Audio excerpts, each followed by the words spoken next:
So I finally watched Bride of Frankenstein. I had bought the DVD collection last year in December. I had watched the original Frankenstein first in, I believe, October, before I'd even got the collection. And then, I ended up finding the collection in the store and buying it. This was a great movie. I liked it more than the first Frankenstein. It was a lot of fun. The only disappointing part of the movie is it's the Bride of Frankenstein, but she doesn't appear until the last 10 minutes and she's not like fully done, like built, uh, until like 4 or 5 minutes left of the film. And yeah, let's talk about the movie. So this movie follows Frankenstein's sudden, Frankenstein's monster supposedly being dead. Of course, he's not. He immediately kills somebody, which I felt like was a little bit out of character for him. Like, I believe his only kill in the first movie was him accidentally killing the little girl. And, of course, he gets pissed at Frankenstein and tries to kill him, but not really anybody else. So, him immediately drowning someone in the beginning of the film felt a little bit out of character. Didn't take me out of the movie or anything, but I did want to mention that he does kill other people too. Um, some really fucking cool kills in this movie. I don't expect a lot from an older movie. Him pushing rocks on people and shit. Him, he does a lot of cool shit in this movie. Um, there's a girl named Minnie who's a housekeeper here. She's played by the same screaming lady from The Invisible Man. She's really sassy in this movie. I really like her. Unfortunately, she doesn't get that much screen time. And she does end up doing her very annoying scream from The Invisible Man in this movie. So that was a bit, disappointing. Nothing against the actor. I just don't like loud noises, and her scream is a bit over the top. Um, Speaking of The Invisible Man, I'm pretty sure that they reused a set from The Invisible Man. There's one very brief shot in the movie where they're on a staircase, and funnily enough, Minnie's the one that goes up it, and she looks in the room. Um, I'm pretty sure it's the same staircase and same hotel that they used in The Invisible Man. So that was a bit odd, because she goes up that staircase in The Invisible Man and confronts Dr. Jack Griffin, and now she's going up there in this movie too. Who knows? Maybe they take place in the same town, but she's supposedly a different character. Oh, the beginning also starts off with like showing Dwight Fry's character Igor from the first movie, but he plays a character in this movie called Carl, who's a serial killer, which that's really cool. He doesn't get to do that much in this movie, but he's fine here. I love this actor. He was great as Renfield. He was great as Igor. And it's cool to see him again. He's got some weird looking hair. He looks creepy, and he's supposed to be a serial killer, so that works. We get this other character named Dr. Phosphorus or something, who wants Frankenstein to work with him because he knows Frankenstein made a monster. And then we get to see his inventions, which are so fucking cool. He's got like these little people, like literal little people, that are in jars. Like there's a king, there's a queen, there's a mermaid. It's really cool, especially for a movie that came out in 1935. It's just a shame we don't get to see them again. We only see them in this one scene. Um, they're just so cool. I can't praise the movie enough for it. I don't know how they did the special effects for this, but it's awesome. Um, then they do some more with Frankenstein. He honestly doesn't do that much. We get a little bit of development with his wife, but she doesn't do much either. Um, so then what happens next? I'm trying to think, because this movie's a little bit all over the place, but it didn't bother me because this movie's really good.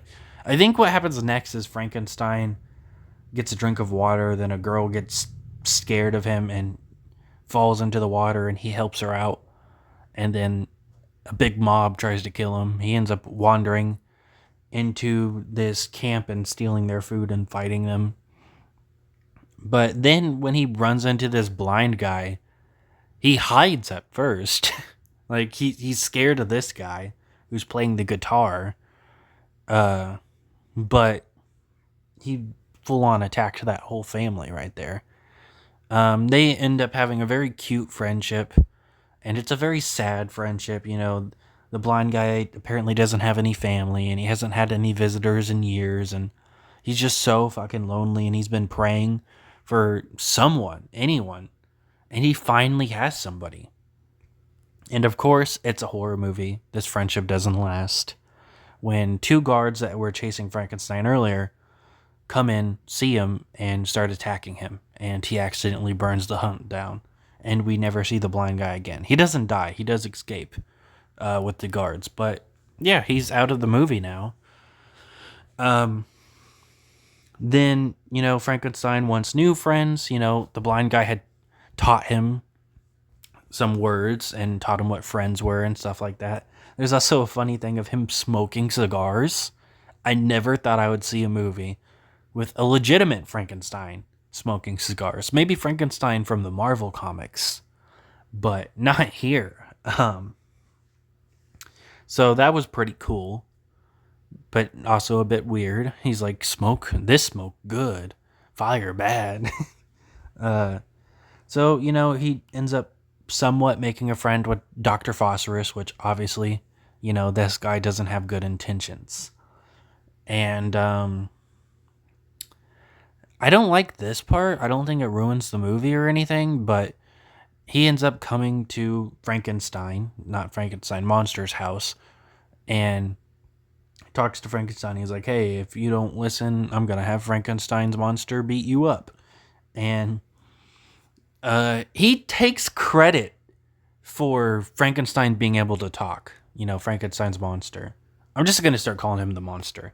He takes credit for the monster being able to talk.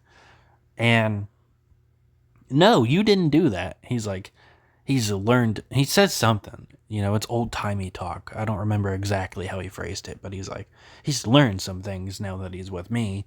And he's clearly taking credit for Frankenstein talking. When, that's not the case, man. So now he's convinced Frankenstein to help work with him to make Frankenstein a wife. I really don't know what his motivation is. Like, he mentioned earlier that he wants to make him a wife, but why? I don't get it. Anyway, so they're starting to work on it. Frankenstein almost backs out, but he's like, hey, I have your wife. So now he's continuing to work. She's like kidnapped and in a cave for some reason, but near the final act of the movie, she's just out. So I guess she escaped on her own, which is definitely crazy for a 30s movie, because they always make women damsels in distress, and ridiculously so. Like, they'll pass out at the sight of anything. So then, they end up building her. She looks like a mummy at first. They finish her. She looks so cool for her 5 minutes of screen time. Funnily enough, even though she's made out of dead body parts herself, she's scared of Frankenstein's monster. Now Frankenstein becomes suicidal, and there's apparently a lever that just blows up the whole castle there. So he lets Frankenstein leave with his wife, who just randomly shows up in the final act of the movie, because, like I said, apparently she escaped from the castle. And he's like, no, you go, I stay. And he makes Dr. Phosphorus stay too. I guess he figured out that he was using him. I don't know. So now him, Dr. Phosphorus and the bride are gonna die. Also, Ludwig, who was Carl's serial killer friend, because last we see he's on the roof. He doesn't have that many speaking dialogue, but last we see he's on the roof, and we don't see him escape. Also, Frankenstein kills Carl. He also killed him in the first movie when he was Igor. So now he killed Dwight again. He fucking military presses him off the castle for no reason. He just goes up there, and Dwight's character tells him to go down, and he won't go down, so he like picks up fire to defend himself. And Frankenstein just throws him off the roof, and he has this blood curdling scream. Credit to Dwight; he's such a good actor. You know, he's been good in all these films. Then the movie ends with Frankenstein and his wife having a happy ending. Uh, yeah, it was a really good movie. Some of it I didn't like, but man, it's definitely the third best one I've seen. Invisible Man's number one, number two is Dracula, and number three is this movie. Frankenstein comes in at four. I'm sure if you've watched my other reviews, you know how the other two go. But I guess I'll say it here anyway. Mummy's fifth and Wolfman's last. Did not like that movie. But this movie was a lot of fun. Great kills. Pretty good story. Wish we had more of The Bride of Frankenstein. But other than that, great movie.